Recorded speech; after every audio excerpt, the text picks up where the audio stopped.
Rocky जी जम्मू से। राधे राधे राधे महाराज जी।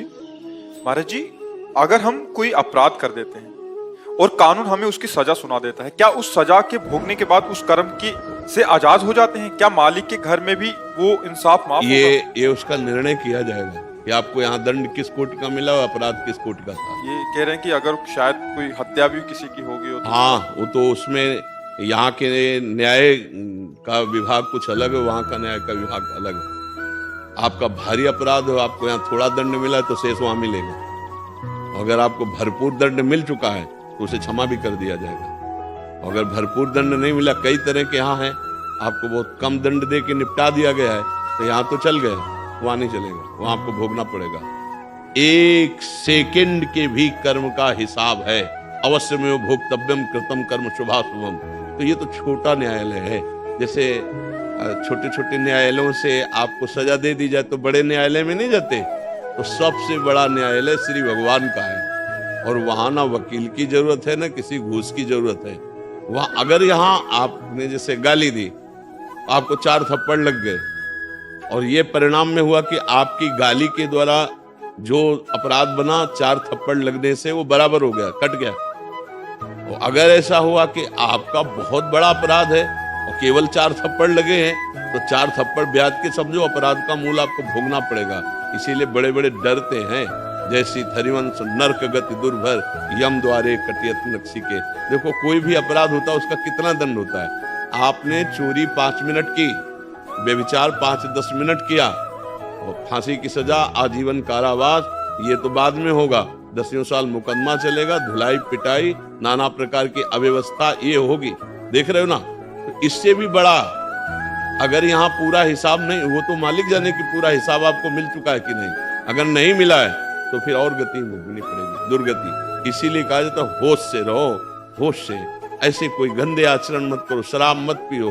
मदिरा पीने से बुद्धि भ्रष्ट हो जाती है। जो नहीं करना चाहिए वो करने का उत्साह हो जाता है। दूसरों का मांस मत खाओ, दूसरों की हिंसा मत करो, और चोरी मत करो, जुआ मत खेलो, गंदे आचरण मत करो। मनुष्य जीवन मिला है, बहुत अच्छा जीवन मिला है, आनंदमय जीवन। संत संग करो, दूसरों की सेवा करो, नाम जप करो, खूब धर्म पूर्वक कमाओ, माता पिता परिवार इनको सुख पहुंचाओ। ये मनुष्य जीवन मिला है। अब हत्याओं ऐसे आदि दोष करोगे तो फिर भोगना तो पड़ेगा ही। अगर यहाँ कुछ दंड मिला है तो पूरा दंड नरक में मिलेगा।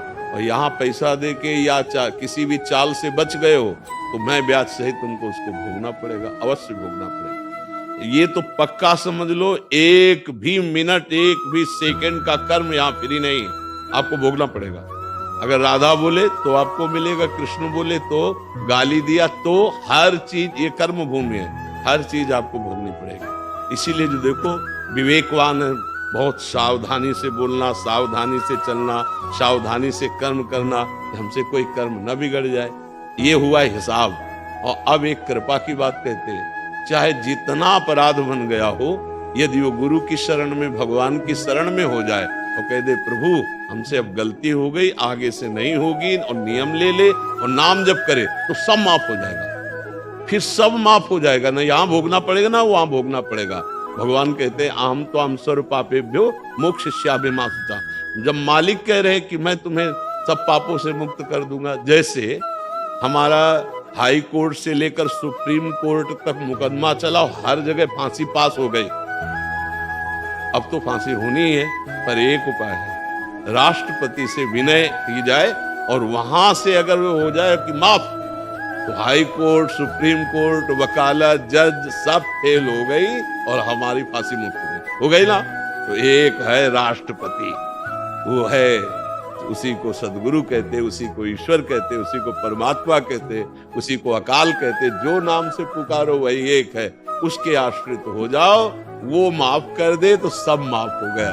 नहीं, वकालत में और न्यायाधीश में तो हमें घोर नरक मिलना चाहिए, ऐसे पाप है, लेकिन वो उसकी मौज मालिक ने माफ कर दिया और हम उनका नाम जप कर रहे हैं, अब वो महात्मा हो गया। चाहे जितनी बड़ी गलती हो, एक जगह है जहां से माफ हो सकता है, वो है भगवान श्री हरि, उनका नाम जप करो। इसीलिए प्रार्थना सबसे करते रहते हैं कि भाई ना भगवत प्राप्ति से ही तो जीने के लिए हमें बुद्धि चाहिए, और बुद्धि शुद्ध तभी होगी जब नाम जप करोगे, सत्संग सुनोगे, दूसरों की सेवा करोगे तो बुद्धि शुद्ध, और शुद्ध बुद्धि का मतलब है प्रवीण ड्राइवर।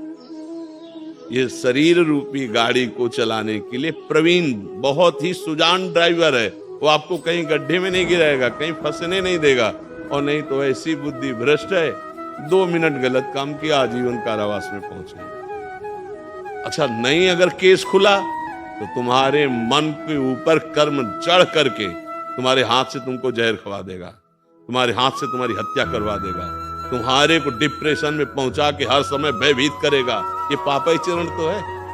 कि अब भाई हमसे जिया नहीं जा रहा, वही पापाचरण जिसका दंड नहीं मिला वो तुम्हारे मन पे सवार है। इसीलिए हम सबको प्रार्थना करते हैं, ऐसा ना समझो कौन देखता है, कौन देखने की जरूरत नहीं, वो कर्म ही आपको देख लेगा, वो आपको उचित दंड दे देगा। इसलिए नाम जप करो और भगवद आश्रित हो जाओ, डरो मत, आगे से कोई गलती ना हो, ऐसा सोचिए। समझ पाए आप?